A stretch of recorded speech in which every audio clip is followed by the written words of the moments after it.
కదా. ఓకేనా, వై క్రోమోజోమ్కి ఎటువంటి ప్రాధాన్యత లేదు కాబట్టి ఓకేనా, అది ఏంగా మారుతుంది, స్త్రీశీలిగా మారుతుంది.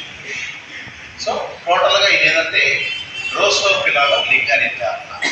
ఎందుకు వై క్రోమోజోమ్కి ప్రాధాన్యత లేదు, ఎందుకంటే వై క్రోమోజోమ్ వచ్చేసి ఇది వై క్రోమోజోమ్. ఈ వై క్రోమోజోమ్లో ఇది ఉండాలి. Okay, SRY. ఎస్ఆర్వై అంటే sex determination region of Y. Sex determination region of Y అంటారు. ఈ sex determination region of Y అనేది ఏం చేస్తుంది అంటే ఇక్కడ ఇది అబ్రివేషన్ రాస్తున్నాం.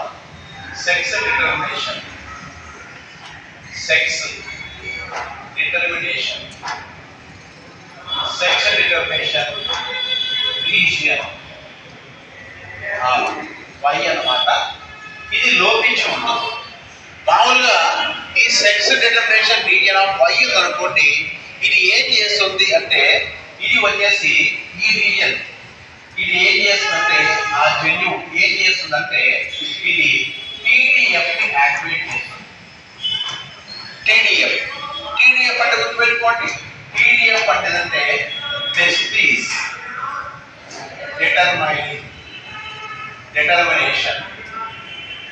Determination factor. Testis determination factor. ఓకేనా, వై క్రోమోజోమ్లో ఎస్ఆర్వై అనేటువంటి జన్యువు లోపించి ఉంటుంది. ఎస్ఆర్వై అనే జన్యువు ఉంటే ఆ ఎస్ఆర్వై అనే జన్యువు దేని ప్రేరేపిస్తుంది, టీడీఎఫ్ని ప్రేరేపిస్తుంది. టీడీఎఫ్ అంటే టెస్టిస్. అది టెస్టిస్ ముష్కాలు ఏర్పరుస్తుంది. ముష్కాలు ఏర్పరిస్తేనే పురుష జీవిగా మార్పు చెందుతుంది. కానీ ఇక్కడ ఈ వై క్రోమోజోమ్లో ఎస్ఆర్వై అనేటువంటి జన్యువు లేదు కాబట్టి ఏది యాక్టివేట్ చేయబడుతుంటే టీడీఎఫ్ అనేది యాక్టివేట్ చేయబడదు. అందుకని అది పురుష లింగ నిర్ధారణలో వై క్రోమోజోమ్ మారుతుంది. ఇది మెయిన్ అన్నమాట. ప్రతి జీవి యొక్క వై క్రోమోజోమ్